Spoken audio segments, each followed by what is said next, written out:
A ver, una cosa está clara, las profesiones no aparecen de la nada, ¿verdad? No es que surjan por casualidad, en realidad son el resultado de un diseño, a veces muy cuidadoso, y casi siempre impulsado por gente con poder. Y bueno, la historia de cómo nació una de ellas, la de dietista en Argentina, es un caso de estudio fascinante que nos cuenta muchísimo sobre el poder, el género y la ciencia.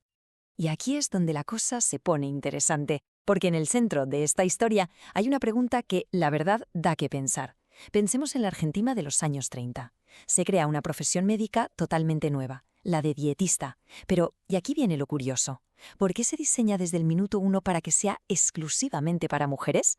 Ojo, no es que la mayoría fueran mujeres, es que solo podían serlo ellas. Para entenderlo, pues, nos toca viajar un poquito en el tiempo. Vale, situémonos. Años 30 en Argentina. Un momento de cambio brutal, de verdad. Acababa de pasar la Gran Depresión y de repente la salud pública se convierte en una prioridad absoluta para el Estado.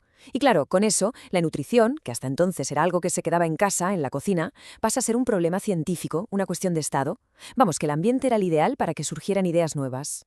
Y en medio de todo este jaleo, de todo este cambio, aparece una figura clave, un hombre, el doctor Pedro Escudero.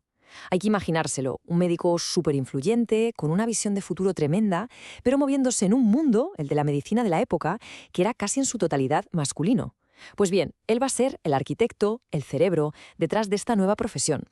Y Escudero no era de los que improvisaban, para nada. Tenía un plan súper meticuloso en 3 pasos.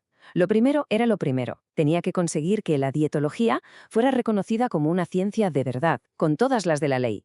Segundo paso, crear una institución que le diera soporte, el Instituto Nacional de la Nutrición. Y el tercer paso, que es fundamental para lo que estamos contando, formar a la gente que iba a poner todo esto en práctica. Y a esa figura la llamó la dietista. Pero a ver, ¿qué era eso de la dietología?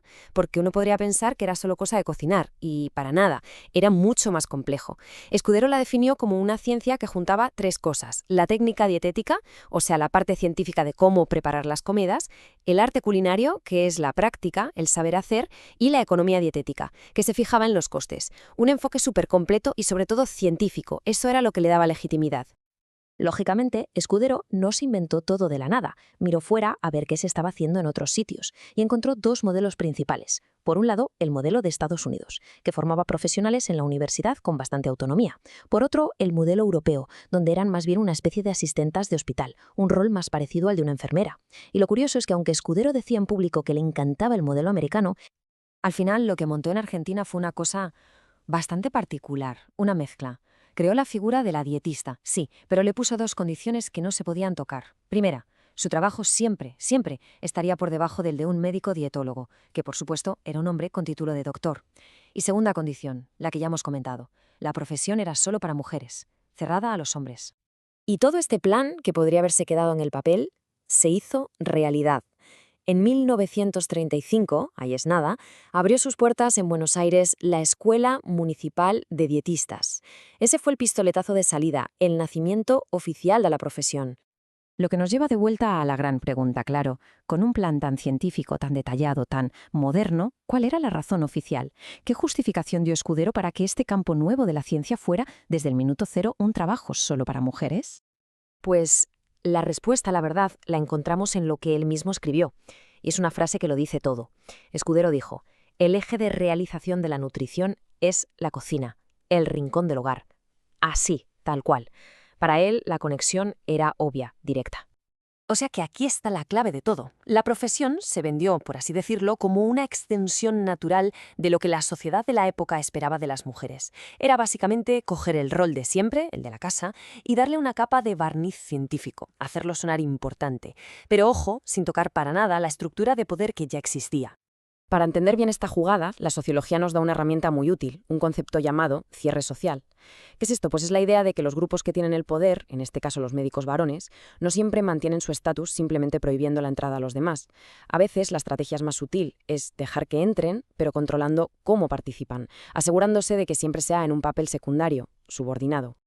Dicho de otra manera, el objetivo no era dejar a las mujeres fuera del mundo de la salud, que va. Al contrario, era una forma de meterlas en el mercado laboral, pero con unas reglas muy claras, dentro de una estructura totalmente controlada por ellos, por el establishment médico masculino, y así de paso ellos expandían su propio poder a un campo nuevo, una jugada maestra, en cierto modo. Y la verdad es que la idea funcionó. Vaya si funcionó. Entre 1938 y 1944 salieron de la escuela 104 mujeres dietistas. 104. La primera promoción. Había nacido una nueva fuerza de trabajo. ¿Y dónde acabaron trabajando estas pioneras? Pues fijaos en el dato, más de la mitad, un 52%, en el sector público. Y esto no es una casualidad, es un dato súper importante, porque era justo ahí, en los hospitales y las oficinas del Estado, donde esa jerarquía que había diseñado Escudero se podía imponer de la forma más clara y estricta.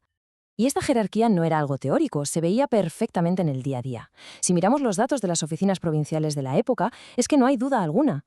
Da igual si miramos en Santa Fe, en Mendoza o en la propia Buenos Aires, el patrón era siempre el mismo. Un director, que era siempre un médico dietólogo hombre, y por debajo un equipo de dietistas, todas mujeres, a sus órdenes.